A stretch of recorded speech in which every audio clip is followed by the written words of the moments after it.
create the ultimate performance bucky, you engineer it to succeed in the world's most brutal terrains.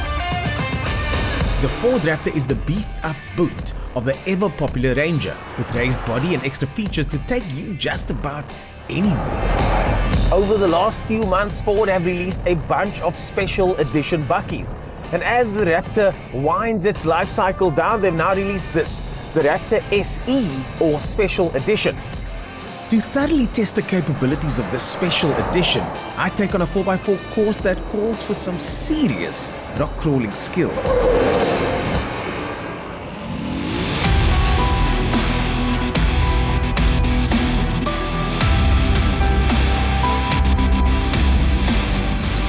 I'm going over some very large and scary boulders, rocks and dongas at the moment, and the Raptor feels composed, and even when there is a slight touch of the bottom of the car is completely protected. But you've got these giant chunky tires that kind of grab onto everything, and it allows me to do things that I normally wouldn't even think or consider doing. So the off-road prowess of the Raptor is really without question. The Fox shock absorbers on the Raptor are of course not designed for this type of driving, although they do cope exceptionally well over rocky terrain. But these shocks, I think, perform best on roads that are slightly faster.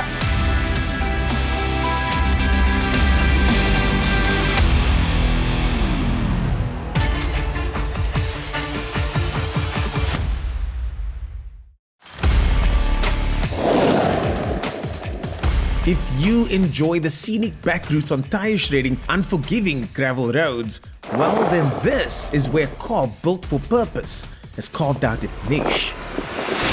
This is where the Raptor really comes into its own. This is the longest gravel road in South Africa, the road that stretches between Calvinia and Ceres, and where other buckies hop and bounce their way over these ruts and bumps. This one absolutely absorbs it as well as is possible in any modern bucky. There is no competitor when it comes to the Raptor in this space. The Fox shock absorbers, extra ground clearance, and those giant tires help absorb the kind of bumps you think shouldn't be absorbed the way they are. It allows for ultimate high-speed gravel cruising. All you need to do is stick it in 4 high and select one of the many modes over here, including gravel. But if you, like me, are also late for your next appointment, stick it into Baja Mode and let the good times roll.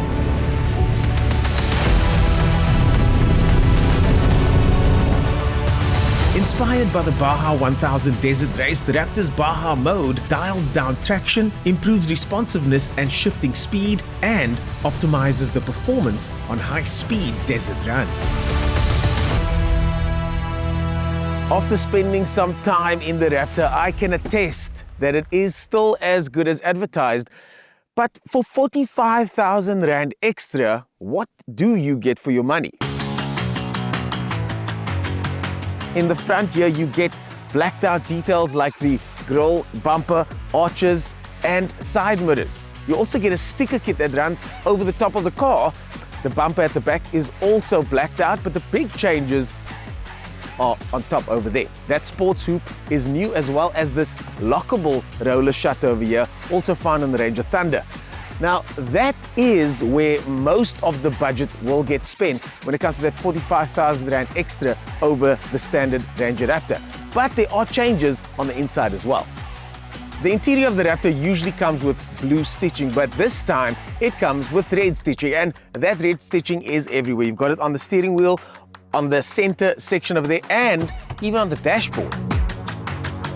But the big addition on the inside is the addition of this suede on the seats, and this is sort of a homage to the motorsport pedigree of this car, because these really do keep you stuck when going over treacherous, fast conditions that the Raptor likes. So, how does a bucky that is designed to tackle the roughest conditions do on tarmac? The 157 kilowatt, 500 Newton meter engine certainly isn't lacking on the road or off. But you don't get this kind of off-road ability without a little bit of compromise, and you can feel that the ladder frame chassis at the bottom has a little bit of a jiggle here and there over certain bumps.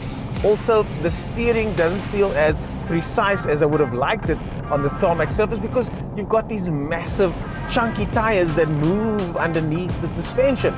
But I'm nitpicking.